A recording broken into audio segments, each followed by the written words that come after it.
only one name on the face of this earth that can keep you out of hell. It's not Baptist, it's not Methodist, it's not Presbyterian, it's not Catholic, it's not Jew. There's just one name that can keep you out of hell, and it's the name of Jesus. Lighten up, Francis. Without further ado, let me go ahead and introduce this week's guest. This is Larry Warren. Larry and I have known each other, just over 10 years, in fact. Probably the last month or two. We went to a meeting 10 years ago here in Chicago. We both live in Chicago now. And we met there, and we've been friends and acquaintances ever since in this group that we belong to here in Chicago. So welcome, Larry. Thank you very much. Thanks for having me. Absolutely. So just to get the normal sort of introductions out of the way, just tell us a little bit about yourself. You know, I know you're a husband and a father, and can I say baby boomer? I don't know. Barely. I'm on the cusp. You're on the cusp, on the edge, the last edge of that. Yeah. But yes, just tell us a little bit about yourself, and then we'll talk about how you found your way into being an atheist. Well, I know, like you, we have a few similarities. Raised in Episcopalian, going to church. Pretty standard, mundane Midwest type of religiosity there. Sang in the choir, got confirmed and all that. But at about 13, 14 years old, you start having struggles like almost every teenager that I've ever heard of. And just didn't see any. It was like a one-way conversation. There was nothing coming back, and I just had a lot of questions. Yeah. And that's when, my teenage rebellion set in. I kind of just slowly stopped going to church, and which did not make my parents happy. Then as I grew in through my 20s into my 30s, not religious at all, still had the idea that there was a God of some sort, but didn't have any evidence of it. I suppose it was around somewhere in my early 30s, very non-religious, never went to church. Actually was married in the Catholic Church a little over 30 something years ago. But only at the aggressive insistence of my father-in-law, who's an Italian. He's from Italy. So we acquiesced. But had two children, raised them without religion. We can get into that a little bit more later. Have a wonderful wife who is, and I did speak to her today. I wanted to make sure I didn't misrepresent her. For those of you who have met her, you know how wonderful she is, but she is of the mind that religion is all man-made, but I think she lands more in the role of like a humanist. Not really a non-believer, but not a believer, I guess, so she believes that people make everything happen. So, so, my kids now, my daughter next week will be 30. My son's 27, or will be 27 this year. So, raised them from this house I'm sitting in, and pretty boring, mundane existence. But most of my coming out, for lack of a better term, happened probably in the last 15 years. About the time, my late 40s,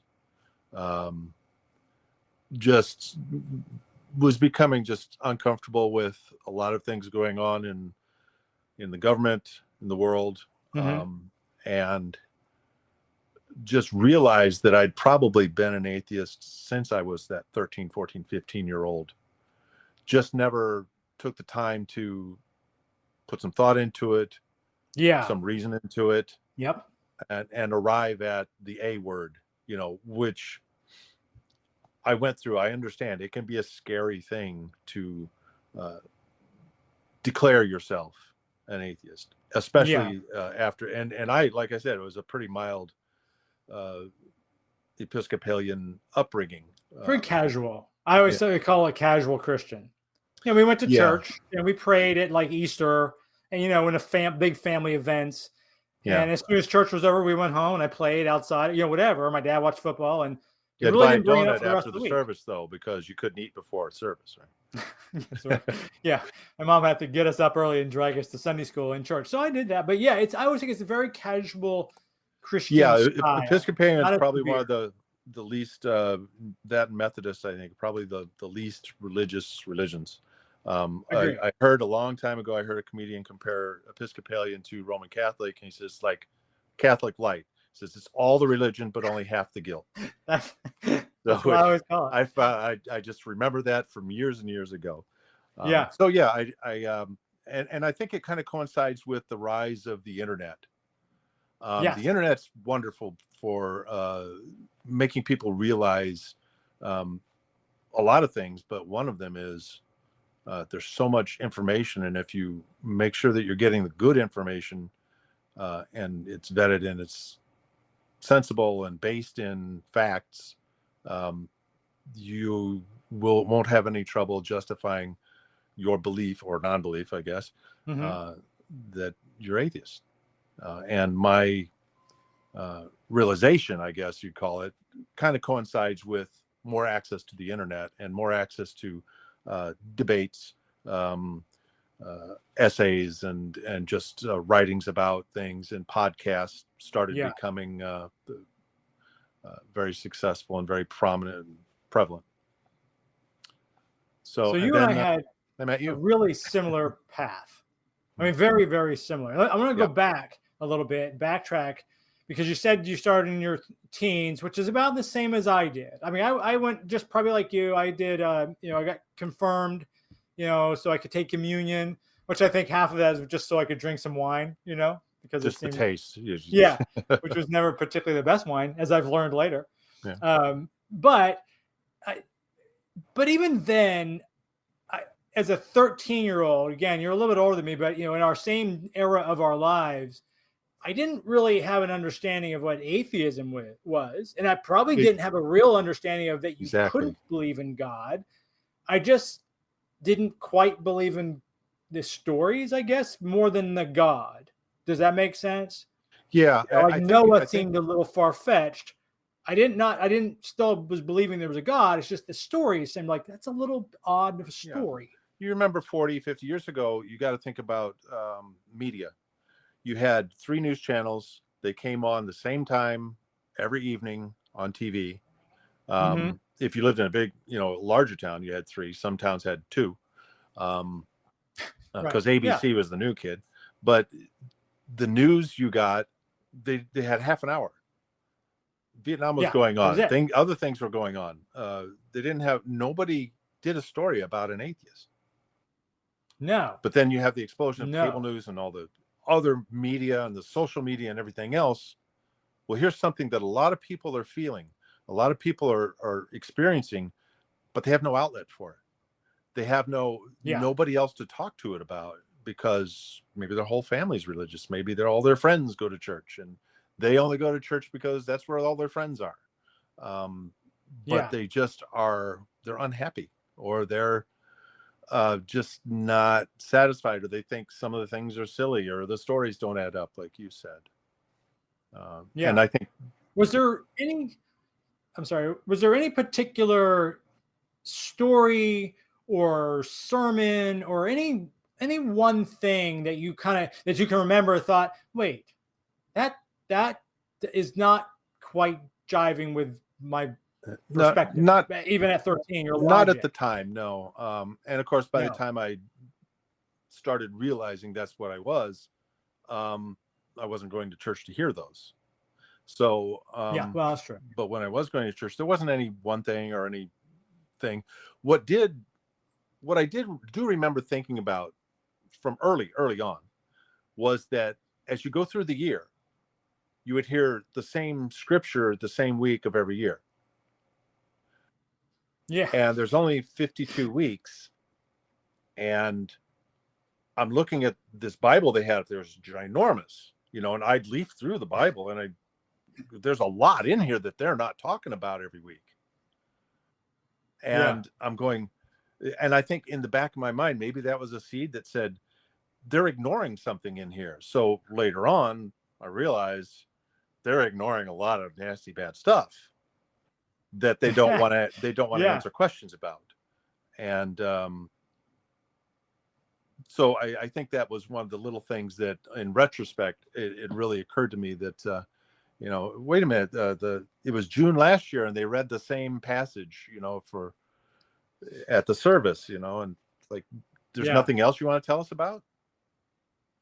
So.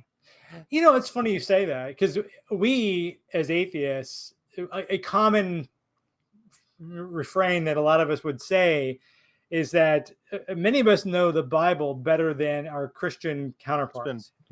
And it's because of that. And I don't blame them per se, because if you go to church, like you said, you have 52 Sundays in a year, you don't really get a variety. And you get the same, because Easter and Christmas, well, that's going to take up 3 or 4 sermons right Palm there. Sunday, they're all going to be basically specific the ones same. that are They're going to hit the highlights, and then Mother's Day is going to have something in there about treating your mom well, or whatever. There's different things that come up. So eventually, you kind of whittle down. Like, we got the minister has a free time of about X amount of weeks, and is he going to bring up, the prostitute that talks about the member being the size of a donkey? Probably not. That's probably not high on the list to bring up. Or any of the other things, bashing the children's head on the rocks. That's not coming up because that's not really a fan favorite. Yeah, well, right? that is pre-Jesus. So what we ended up seeing, the one thing they brought up that I thought, in retrospect, once again, was taking a risk of having to answer questions, was the Passover, because they always talked about the Passover and how terrific it was. That God would swoop through and kill all the firstborn of Egypt, but that the Israelites had to put blood on the door so that he knew which ones not to kill. Yeah. He's all knowing, all powerful, and he can't figure that out. Yeah. It's just, and the religious get so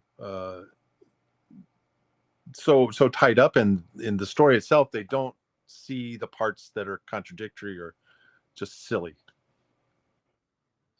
Yes, I agree. And of course, depending on who you talk to, and this is, because I was Episcopal, I lived in Pennsylvania when I was a kid till I was 11. And then we moved out of Florida, where my mom is from, which was much more Baptist heavy. And those are very different in their approach to how they do things. So in the South, certainly with a Baptist, more evangelical style, the Bible as literal word for word translation is more taken more serious.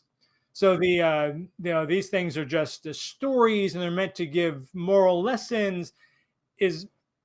Some religions use the Bible that way. Other religions no, it says A, B, C, so therefore A, B, C happened.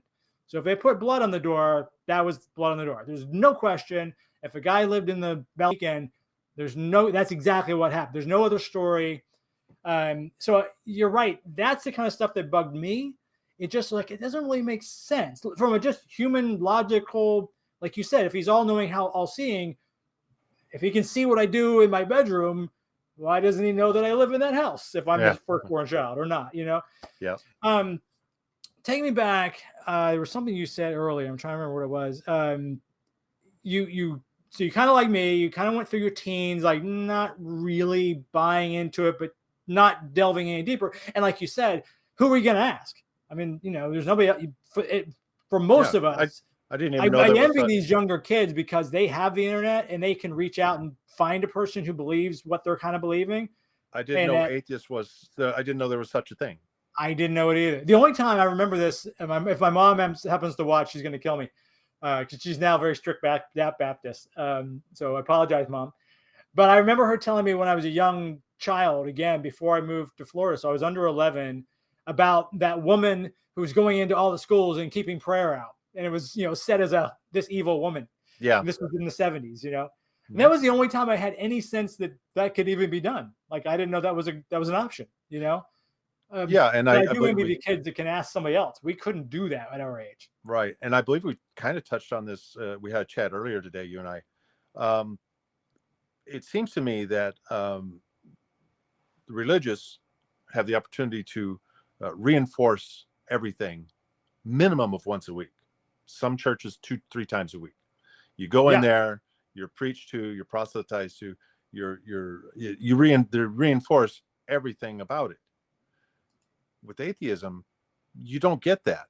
And when the religious take gains in government or the worldviews, as we've seen over the last few years, they chip away, and they'll win a court case here that means a little something, and they'll win another court case here that means another little something, and then they'll win a big thing because they've built up this foundation of, oh yes, this is great, we've got to have this, and but if you want to take those things away, atheists are not organized to do that. We're not set up to do that. We have virtually no representation in government. There's just a smattering of them, not nearly the percentage of the population that we represent. Right. I believe I read a study that occurred to me that if you see a Muslim on the street, you've passed by, I believe it was 8 atheists, and so maybe somebody can double check that. In this country, really interesting stat. In this country, there was they've done this study several times, and I think they count them as the nuns, the non-religious atheists. They put them in a big group, right? So there's like 30-something% is that. Yeah, and it's a growing subsection. But there's only Muslims in the country are only 8 or 9%. Yeah, it's small. So it's funny. 3 to 5 atheists or something by the time you see a Muslim.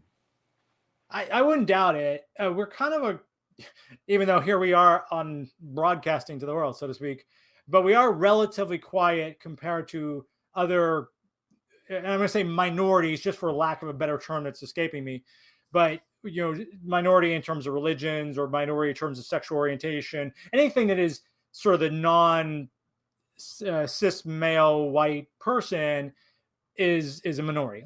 And so I'm just using that as a term. But you're right. We are relatively quiet because we don't have representation in any significant way. And to run as an open atheist, even in Chicago, even in a very liberal town like Chicago, you probably won't succeed. No, you probably won't get elected dog catcher. You know what I mean?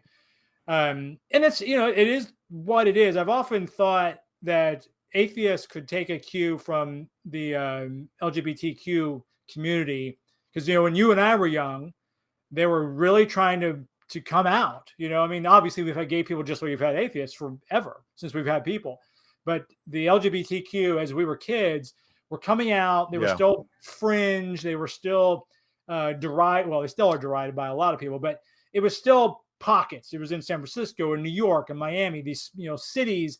But your average small town America, if you were the gay guy in that small town, you were a big problem. They did really, really well over 40, 50 years of going from marching and being vocal to now having the gay marriage and being, I'm going to say accepted. And please, my gay friends and lesbian friends, don't crucify me for that. But you're still accepted in a sense that you're there.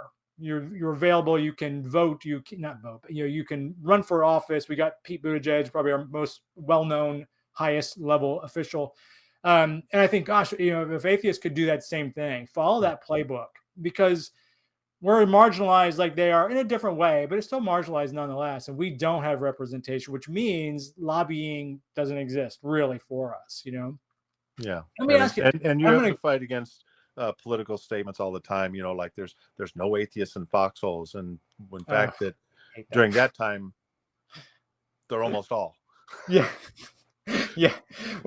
the other side of that is there was no atheists in foxholes, and apparently it didn't. The ones that were not didn't do much good. A lot of times those guys are dead in the foxholes. Yeah, so, I've heard several interviews with military people who've been in those foxholes, and they said when you're in that foxhole and you're in battle, you're not fighting for God and country. You're fighting for the guy next to you. Yeah, exactly. And so basically, it's a fallacy that's made to score political points. Let me ask you another question. So we'll go back a little bit. When you were, so I'm gonna call it, pre-atheist and after and post-atheist. And I know it's a journey, like all of us. We kind of go through agnostic and we work our way.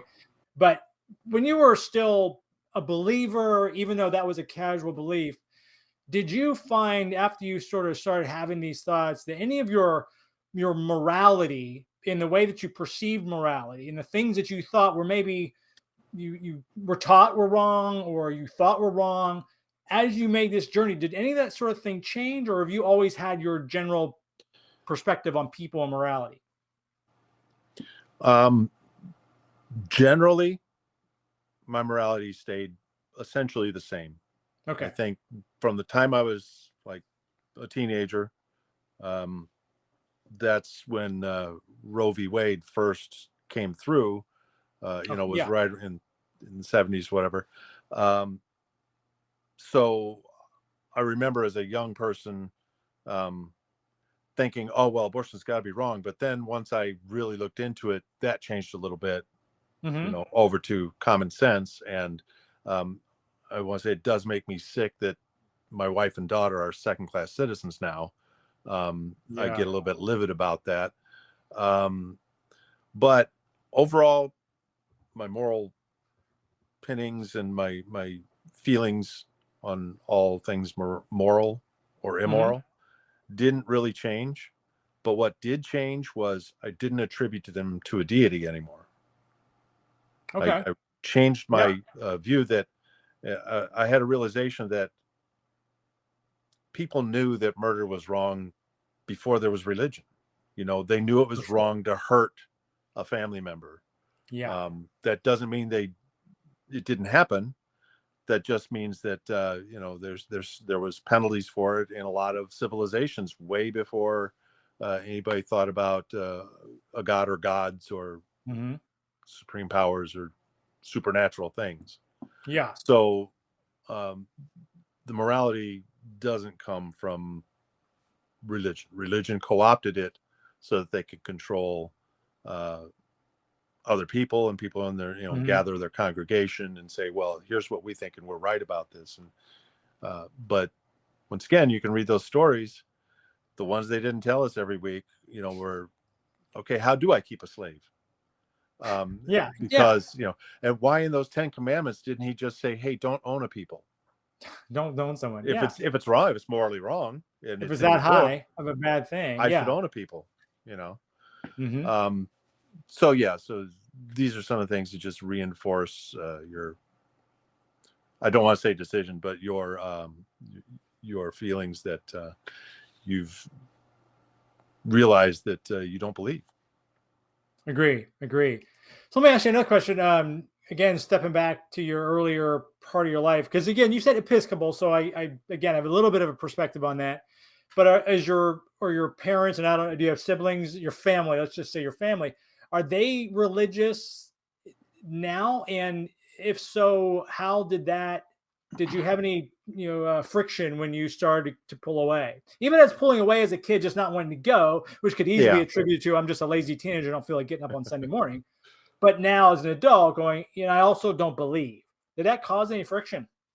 So after I was out on my own for a while, my parents, and especially my dad told me that when he was young, he had 3 goals. He wanted to fly an airplane, he wanted to become a police officer, and he wanted to become a preacher. Wow. Okay. So when he was 16, he got his pilot's license, which was easy to do then. You just went over to the airport and had the guy show you how to fly the plane. Okay. And he did become a police officer eventually. Took the long way to get that, but he did get there. He was down in Southwest Missouri, very religious area, obviously. Yeah, sure. And as far as the preacher, he switched from Episcopal. They started searching, and what they finally ended up with, and it's just amazing. I can hear him. He's passed a couple years now, but what they were determining what a good church for them was was fascinating to me. He doesn't know what he's talking about because blah, blah, blah, and Jesus and God did this. I became very evangelical, Pentecostal type preacher, was ordained, never had a church, but he could perform weddings, funerals, all that type of thing, and became born again and saved. So once he had fully immersed himself in that, during visits could be uncomfortable, especially because at the time I was starting to really realize that I was an atheist. So we had talks about things in the Bible, and I was exposed to some of the worst and most common apologetics for those issues. Yeah. Such as slavery, such as the Passover, such as a lot of things. Where, for instance, slavery, I remember my father telling me, that slavery in the Bible wasn't the same as the American slavery, they wanted to be slaves. And I just, who would really, somebody wanted to be a slave. Yeah. Okay. But they don't hear themselves when they do that. Yeah. So he was of the church that demons can possess inanimate objects. Oh, wow. I remember at the time, current person I was with and we had gotten this big coffee table book, and I wish I still had it, but I think she took it. It was games, and it was like ancient games, like Roman times and Greeks and Old English games and dice games and these different types of games. And we would learn to play these games every once in a while, just because, you didn't have the internet. Right. So, but he looked at that and decided that she was evil because she had brought this book into the house and it could have demons attached. And after that visit, I didn't speak to my parents for a couple of years because it was just so insulting, and they don't see it. So that was probably the biggest catharsis in my coming out. And even at the time, I probably was a nominal believer. I still believe some of the things like, there's life after death. Yeah. Hanging on to that little thread, right? My in-laws are, or not my in-laws, my relatives, my dead relatives are there waiting for me. Which was probably the last thing I had to let go of. Yeah. I can remember sitting at a computer once late at night, like 2-3 in the morning. Just, the internet was new. It was like late 90s, early 2000. And, you got a new computer. So you're just going out there seeing what's out there, and right. Yeah. And I got that feeling like somebody's looking over my shoulder. It's my grandfather had passed away back when I was 5 years old. And I think that's the last time I thought that. I went, really interesting. That is silly. There's no reason other than people told me that's what it was. Nobody has any evidence. Nobody has any proof. No. It's just stories. Yeah. So that was probably the last thing that I had to let go from my upbringing in regards to religion. Did you said it was a couple of years before you went back. Did you reconcile or just sort of slide back in, and never spoke about it again? Oh, no, we spoke about it again. We didn't speak about that exact thing. That's what I'm saying. Or did you just, but let bygones we were reconciled. Okay. I eventually, because in the interim, I moved from, I grew up in the Quad Cities down the Mississippi River. I moved to the Chicago area because there weren't any jobs anywhere else. Oh, yeah. And they didn't know about that. So, I eventually got back together with them at a reunion. And it was fine. But, you still had to put up with my dad's attitudes about certain things. But I had to be careful if I was driving and he was saying something, because my eyes would roll so far in my head I almost crashed a couple of times. So let me ask you another question. So I've met your wife now a couple of times, very lovely, and I know you talked about it earlier, where she's not maybe a believer per se, not in the way that we normally say believer. But still, there's, I always just say this about my wife before she kind of fully converted, if you will, that she's not religious, but, if I was to get hurt or the kids were to get hurt, she's probably going to pray because it's just part of who she is. And she grew up. Yeah. And she's half Filipino. So her mom was Catholic. Her dad was not religious, but, so she went to Catholic church and did all the stuff that you and I did. So it's like in the back of her head, it was like, because it was like, and I always give people a pass when it comes to grief or something, because, whatever makes you get through that. But then, of course, she kind of kept evolving out of that. But with your wife, because you've been married like me, 30 plus years now, was she a stronger believer when you first met? And were you already sort of on the other way of that? No, and how did that work out? Well, I know it worked out because she's still around, but how did it go initially? Hadn't been to church in a decade or more, a couple decades probably. By the time I met her, we met a little later in life, but she was a very nominal believer. But she had told me that when she was in college, there's a lot of talk about how it's all man-made, and she saw the logic in that. Like I mentioned at the introduction, she's essentially landing on a humanist, which is, I think, a very good place to be.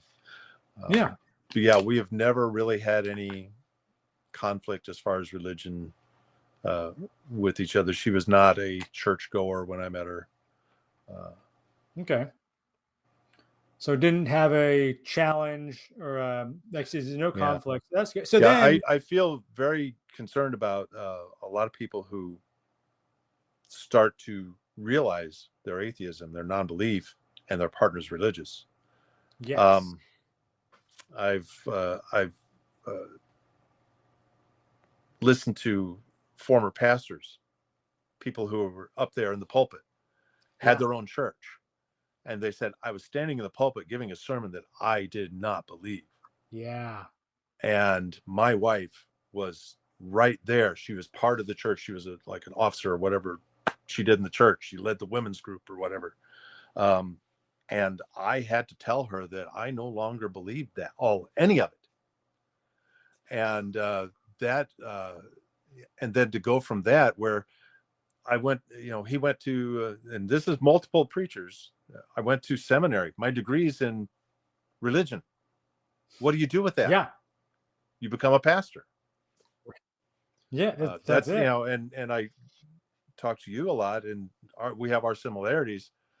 That's something that I can't relate to, having that kind of catharsis, and if you're not doing it as a couple, both coming from the church. And I've known couples that have done that as well. And so yeah, that can be a complicating factor that thankfully I didn't have to worry about. Yeah, I'm going to, Annette here put in that Annette is a friend of ours and an admin in our atheist group. And she said, my dad died 13 years ago and I still haven't let go of the idea that he might come to visit me. And I get that. It's like she said, it's likely not real, but it makes her comfortable to think that. And I 100% agree with that sentiment. I get it. I don't feel that from my relatives, but I understand it. And when I run into someone who I might normally have a discussion like you and I are having, who's a believer, the one place I don't bring it up I don't bring it up anyways. Normally it just comes up in sometimes conversation we have people in your life. But the one thing I always just like, I'm not even going to address this, is grief.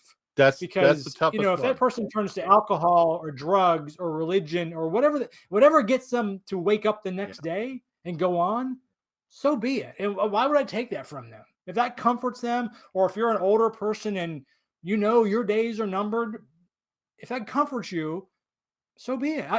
Who am I to tell you? I first of all don't really know either way, but if that makes you comfortable and get through life, which is challenging enough, then go ahead, man. Grief is, fine. I think, the most difficult one for someone who's lost their belief.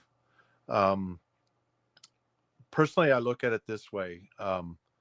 First of all, if someone was going to visit me, say my dad, who passed away about almost 3 years ago, if it was possible, he would do it. you'd be tapping me on the shoulder saying, "Hey, it's all true. I was right." I was right. So there's that. But Yeah. I like to. I'm of the school that the people we love live on in the memories of them. You know, things I remember about my dad growing up, or my grandfather, my grandmother, whatever. Yeah. That keeps them alive in me and gives me those feelings that, I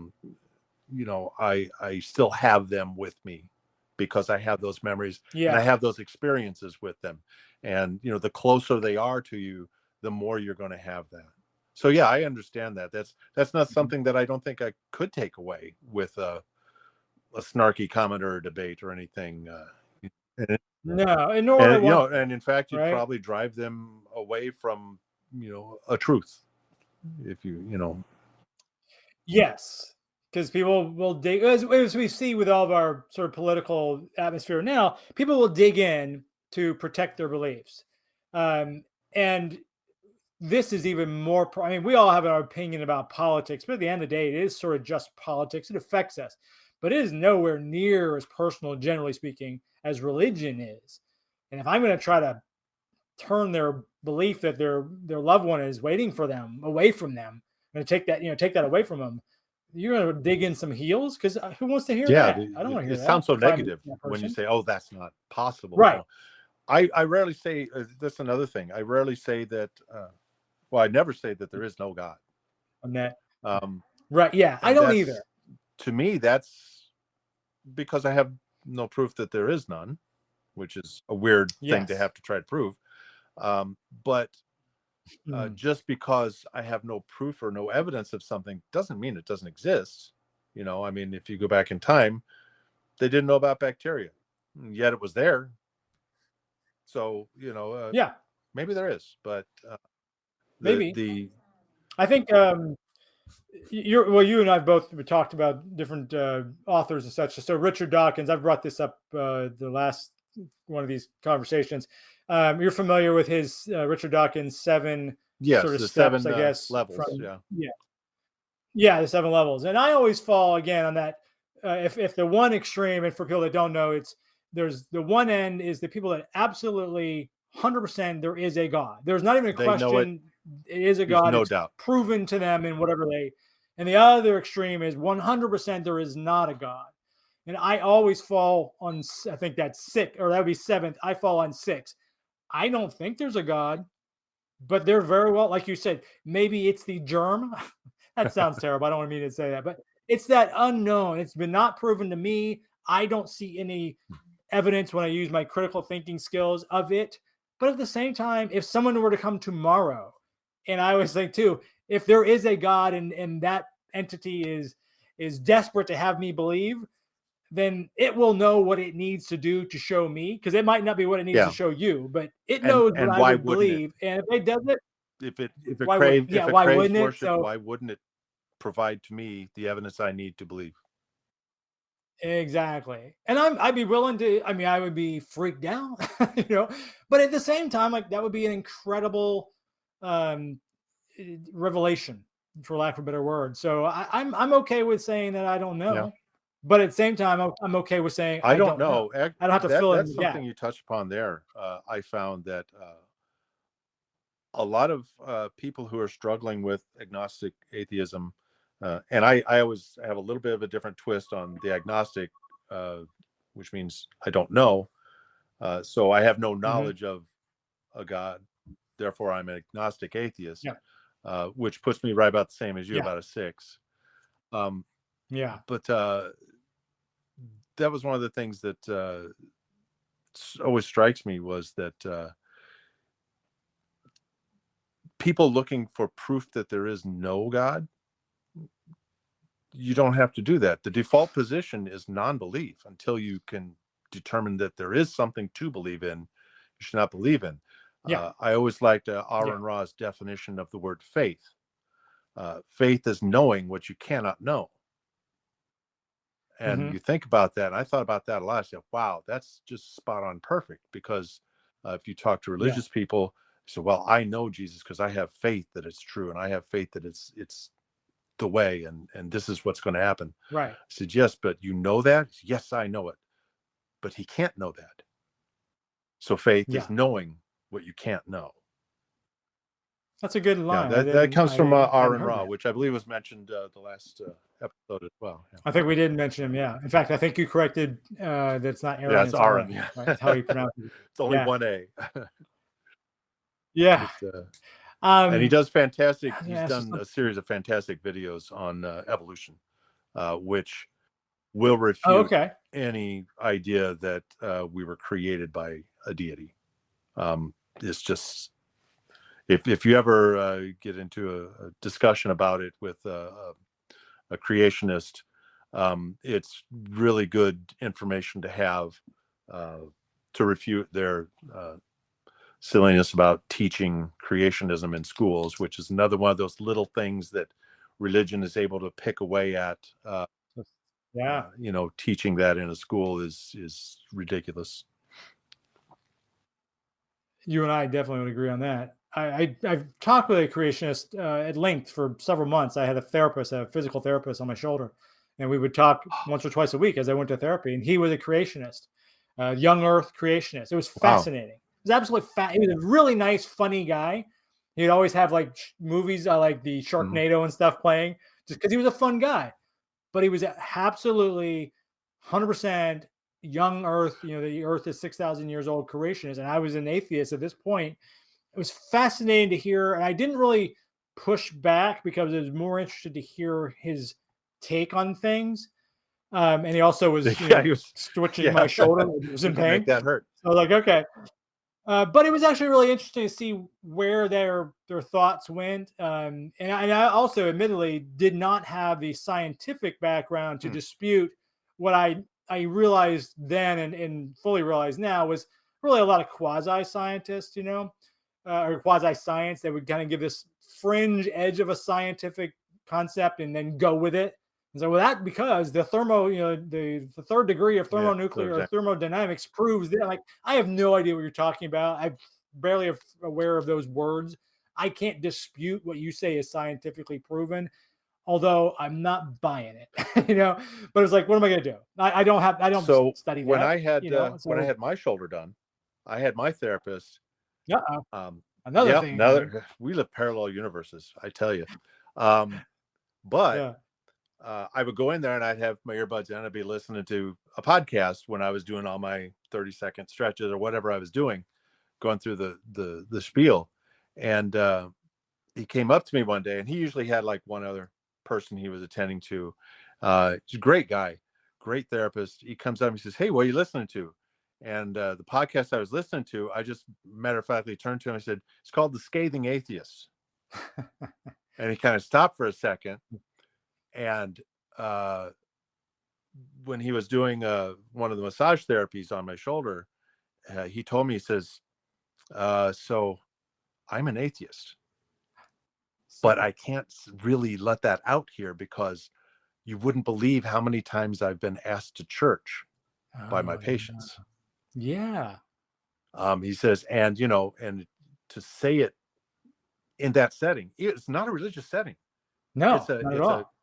It's a physical therapy unit, and that's all they do there is physical therapy. And he said, I can't say that to my patients, even if they come out and say, "Oh, you should come to my church and we do this and we're this and Jesus is great." I can't say, "Oh, I'm sorry, I'm an atheist," right? Because I'd lose patients.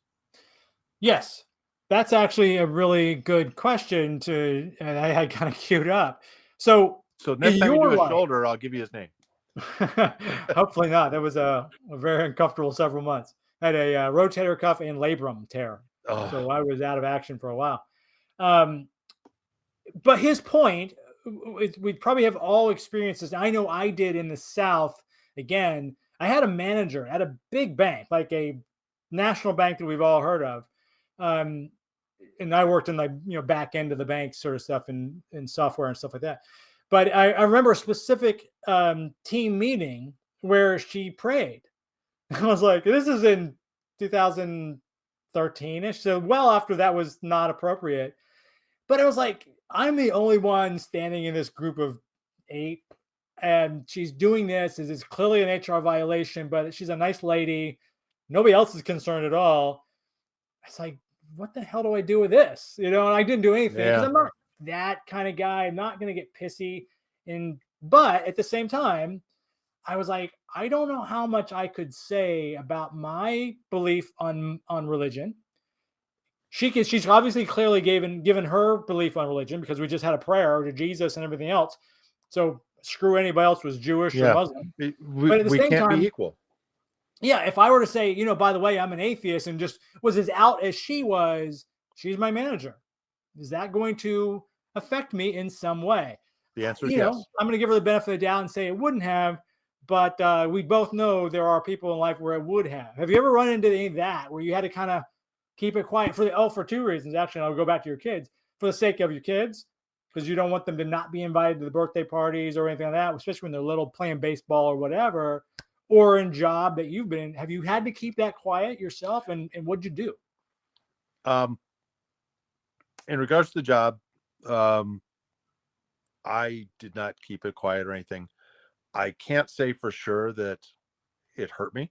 Mm-hmm. After I started using the A word at work, somebody come up to me, I would correct them. I say, no, I'm an atheist. I do not believe in supernatural beings. Mm-hmm. It didn't seem to be a problem. It may have upset some people. They may have complained about me, or they may have made up other, inflated stories about me or inflated things I said based on their biases. I don't know for sure. Yeah. I can't say yes or no. Right. As far as my kids, the way, and I know maybe a lot of people are interested in how we raised our kids or how they came out. My kids, obviously we didn't go to church. Mm-hmm. They went to church with their grandmother occasionally when they'd stay over the weekend or something, and she decided that they needed to go. There was a big push for baptism, much like you and you're Filipino. My wife is first generation Italian. Her parents moved over from Italy in the early 60s. So there was that Catholic upbringing and everything. She went to Catholic school for a while. But we didn't take them to church. They went a little bit with their grandparents. There was a lot of pressure for baptism because they didn't want them in purgatory or in hell. But we told them, no, they're our kids. They're not that silly. We can get them wet at home. Mm-hmm. But we didn't teach them, I know I've heard the school of thought where, well, you teach them about all religions. And since I don't know that much about all religions, I know a little bit about many. It just wasn't a subject that we broached.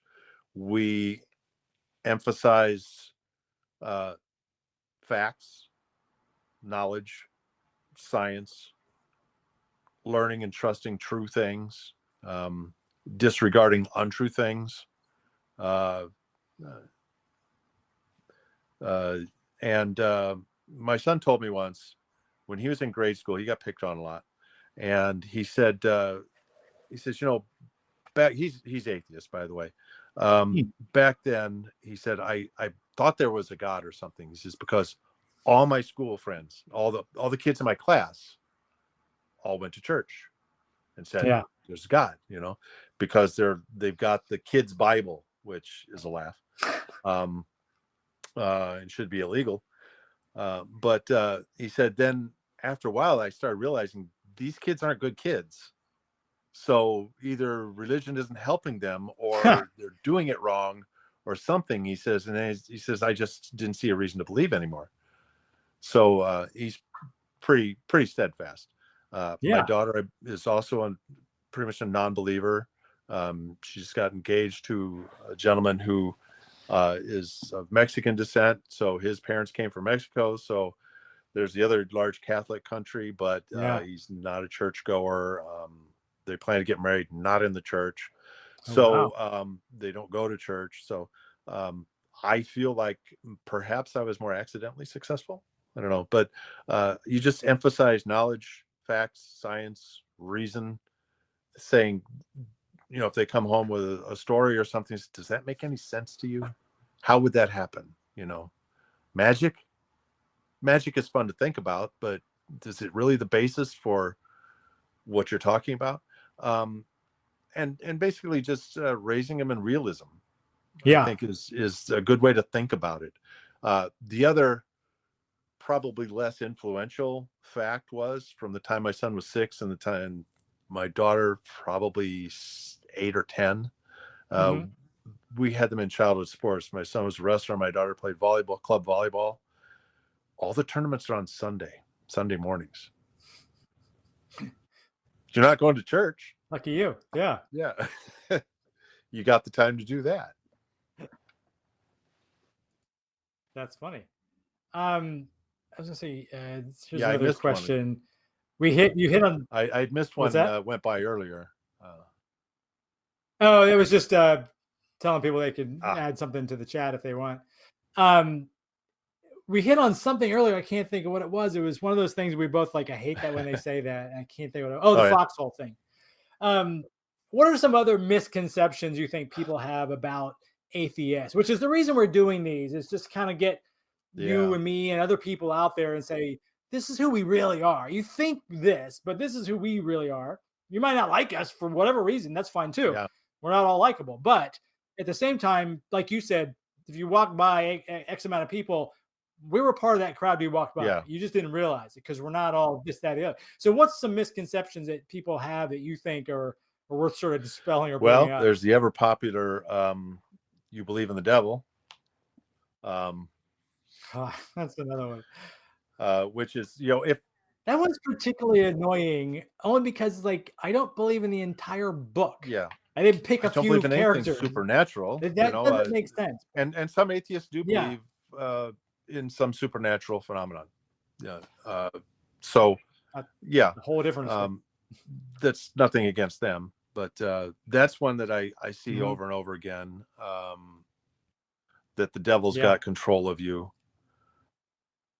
Yeah. Okay. What was the other one? It slipped out of my mind right now, but that happens. And that says, I believe in evidence, not magic. Exactly. Yeah. I'm trying to think. There's I've just had it in my head too. We touched on this earlier, but not in this specific terms. But there's definitely a belief among believers when it comes to atheists that we cannot have morals because we don't have a book to follow. Right, we don't have a guide. And obviously we would all push back on that, but it's a super common. I mean, if I've heard it once, I've heard it 1,000 times. And it's like you had said this earlier when you're talking about people killing someone, murder. Murder's wrong because we don't want to hurt our fellow human being in all societies for all time. It wasn't the morality. It wasn't a fear of going to hell. Yeah. It was like, no, Neanderthal to the left here. Yeah. I shouldn't hurt him. Whatever. He has a value. He has a value. He has a value to our society. Whether that society is 30 people or 300 people or 3,000 people, there's a value there. And I shouldn't steal his woman, back then. I shouldn't steal his things to the point where I'm going to then cause problems for me in society. There's all these things are just based on humans trying to get along and live and make it through another day. They fight off saber-toothed tigers or whatever the hell they had to fight off.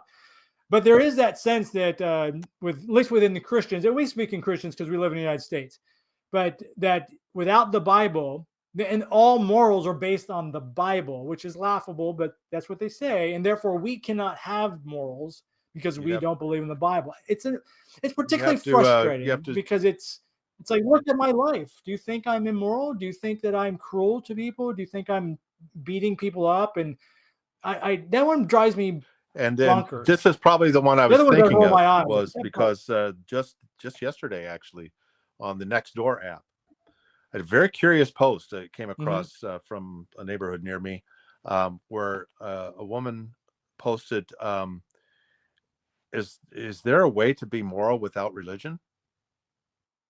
And just threw that out there. That's exactly the sentiment. And of course, instantly attracted No a lot of Jesus believers saying, oh, you got to give yourself to Jesus. That's the only way. You can't be moral without it.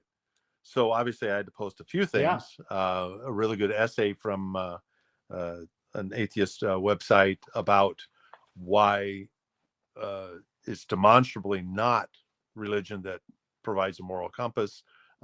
They simply cannot, based on facts and evidence, and their arguments crappy. So that actually happened just yesterday, and I did do a few posts on that, explaining. I'm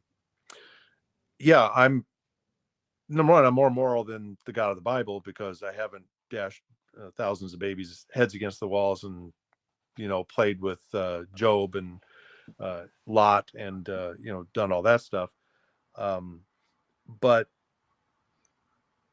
Penn Jillette, I've always remembered a quote by Penn Jillette. He says, if religion is the only thing keeping you from being immoral, please keep your religion, because if you're going to run amok, if you become a non-believer, that's not right. That's not moral. And the other thing he says to back that up, he says, right now, if I wanted to rape, murder, and steal, I would become a Christian because I would be forgiven. As long as I repented and gave myself to Jesus before I died, it'd all be forgiven. The only thing you can't forgive is non-belief. Weird. And the next thing he says is, I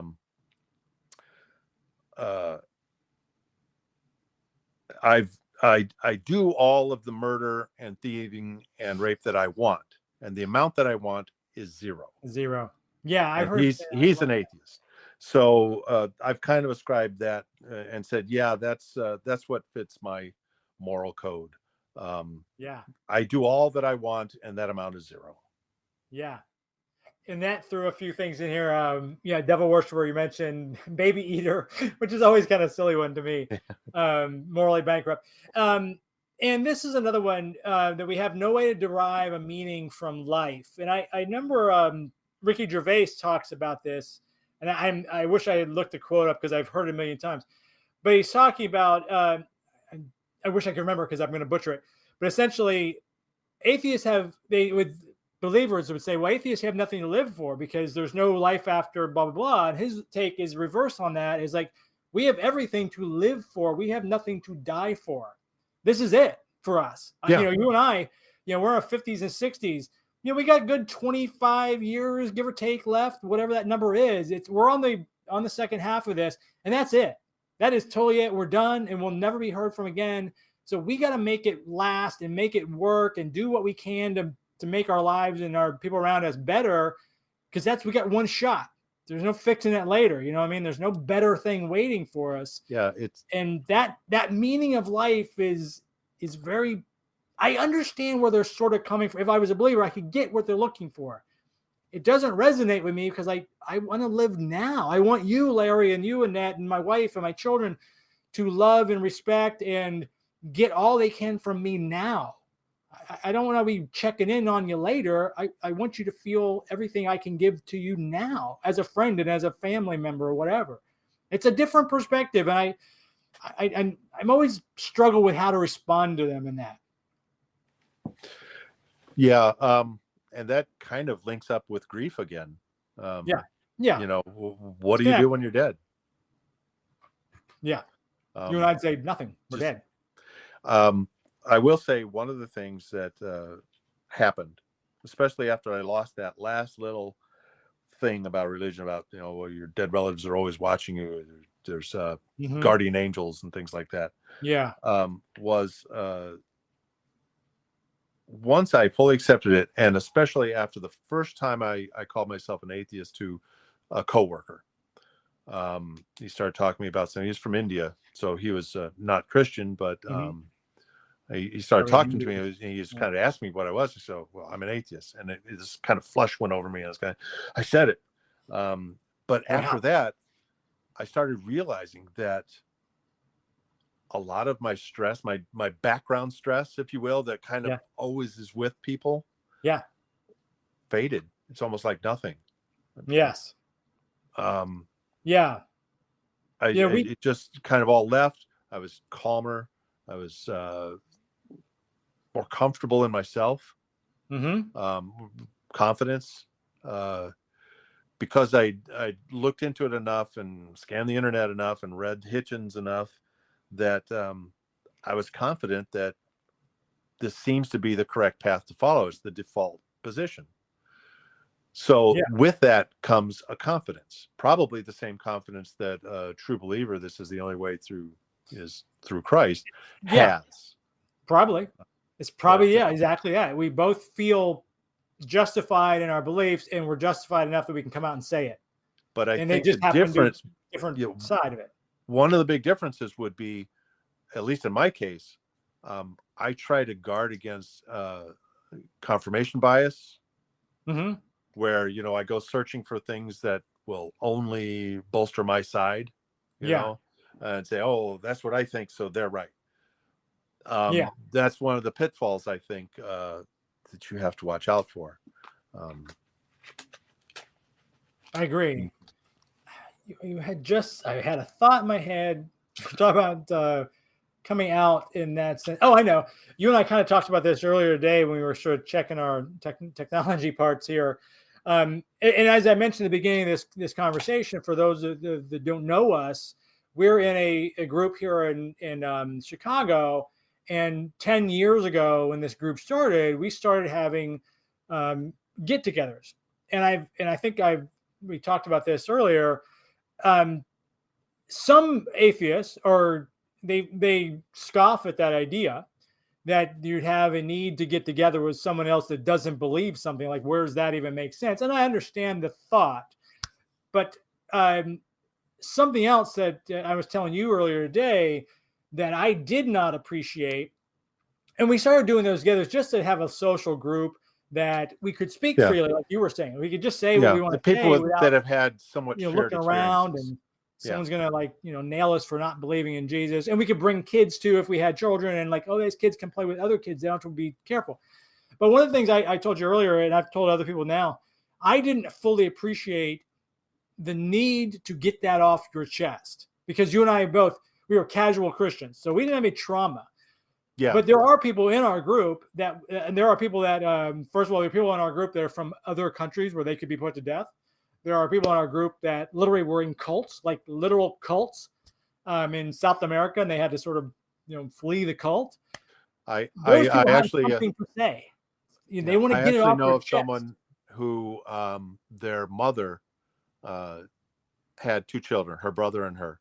And she had 3 other pregnancies, one of which was born and lived just a couple of months. 2 others did not come to full term.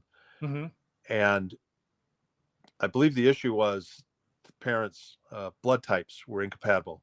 So when the baby had the incompatible blood type, obviously in vitro, it's not going to, they have to do certain things to make sure that everything's okay. And the technology wasn't there. So she ended up having her tubes tied. They're Catholic. That was a huge deal. And they put all the guilt on her for doing that and treated her very badly. And we're talking about withholding communion, which was very important to them. And that created ill feelings and ill will towards that church. And you can imagine. So a lot of people start losing their belief, I think, through catharsis. But one of the things we talked about earlier was, the did something happen? Episodes happen to you? Not to me, really. Yeah, nothing cathartic. But it does happen. It does push people to explore their beliefs when things like that happen. It's the problem of evil. Why would a loving God allow bad things to happen to good people? Someone who goes to church and worships them all the time, and then bad things happen to them. Yeah, seemingly doing all the right things, but yet they have a worse life than me, who doesn't believe at all. It seems quite unfair. And like I said, I didn't fully appreciate that some people wanted to get that sort of thing. Like if that woman was in our group, I would say, oh, come in our little get together. We're meeting in a bar on, Thursday night, and just hang out. And we would just hang out. I always treated it like a party or a little barbecue or whatever. They treated it in that sense. You're just hanging out and getting to know each other. What's your favorite movie? Or have you ever been to France? Whatever comes to mind. And I started to realize that people would think, oh, I want to say to somebody out loud that I don't believe in God, and I had this, that, and the other, and my brother and I were completely at odds, and we haven't spoken in 10 years because he's a believer, I'm not. They wanted to get that off their chest, and I didn't appreciate that at the beginning, and I do now. So I try to, when new people come to our or any of our get-togethers, I try to make a point of asking something and testing the waters, see what they want to say. If they don't want to say anything, then what's your favorite movie? We'll move on to that. I'm fine. Yeah, and that's really good at asking that initial question gently as well. I believe the first time my wife attended, she was the one that said, "So, where are you at?" You're here. Yeah. I remember we had another group, a couple, and good friends of ours that have moved out of the area now. But he wanted to come, and she was not really keen on it. I mean, she had the same beliefs, but she was like, I don't want to go to a meeting and have to sit through like an agenda, like a PowerPoint. And he was like, well, let's just go and see. And they came to the place we just went, the Cork Lounge. And he realized, oh, this is just people hanging out. They just happen to have a similar thought process.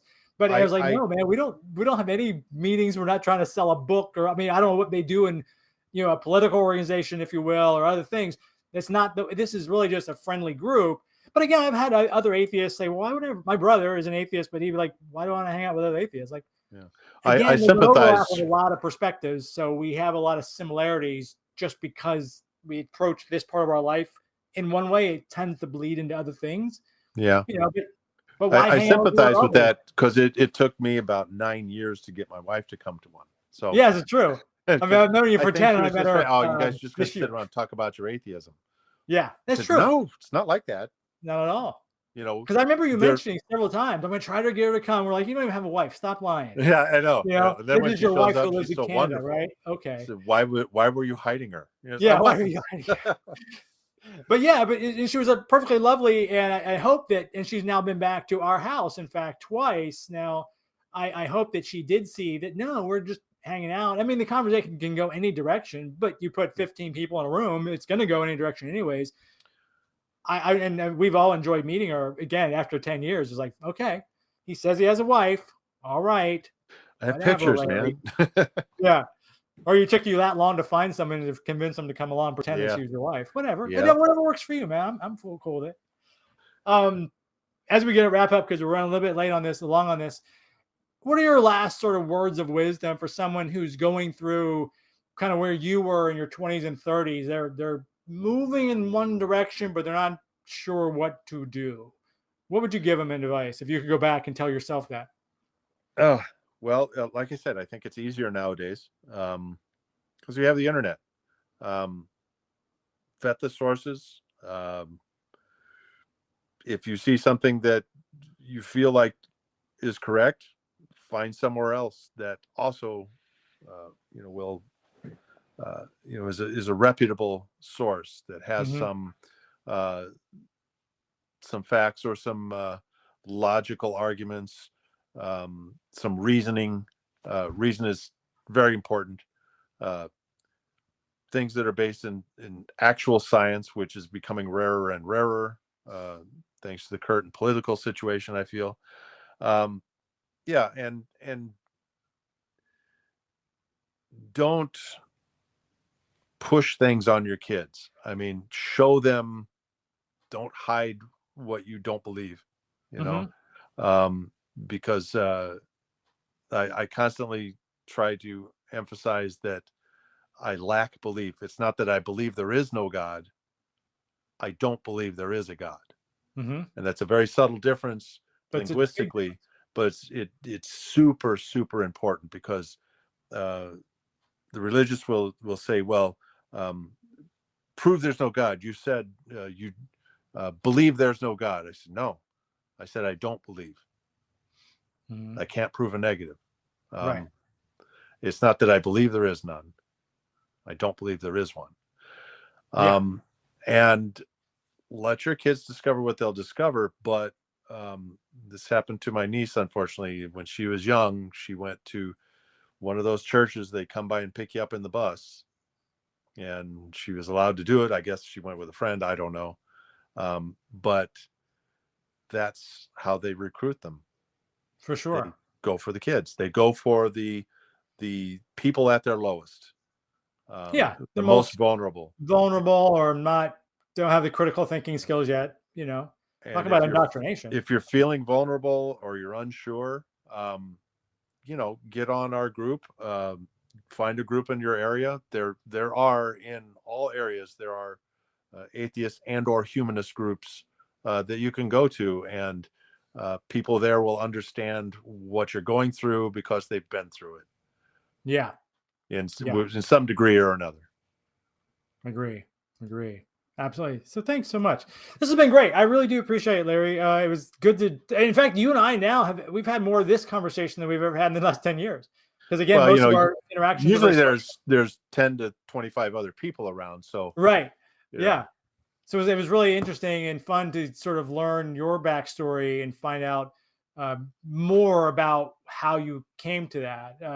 I always find that fascinating. It's one of the reasons I wanted to do this so series, just to find out more about people and in the process they went through. And it's interesting that we have so much similarity. I wouldn't say interesting is a word. I'd say kind of creepy. Who knows? It is kind of weird, but I'm looking forward to seeing some other people's journeys and some other people's, because I know there's a bunch of different ways to arrive at non-belief. It's not a choice. So don't feel bad. Don't let anybody tell you chose to be an atheist. Yeah. You reasoned yourself into it, most likely. Absolutely. And I got to also give a thanks out to MJ for producing for us today. She's the one that's been putting up the questions and sort of feeding all the things. Send me my check. Yeah. So I'll give her something later to as compensation for that. That's not particularly dirty, and I did not mean that to do that. So apologize, Mom, if you're watching. So anyways, so thanks everybody for tuning in. This has been a lot of fun. And thanks again, Larry, for doing that. And we're trying to do these once a month or so. It's just very casual.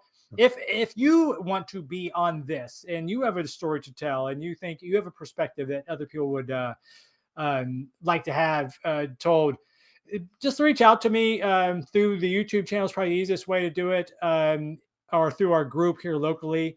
I'd love to find out more diverse people in terms of, I was talking to somebody else today, you're male, you're female, you're gay, you're straight, you're old, you're young, you're black, you're white.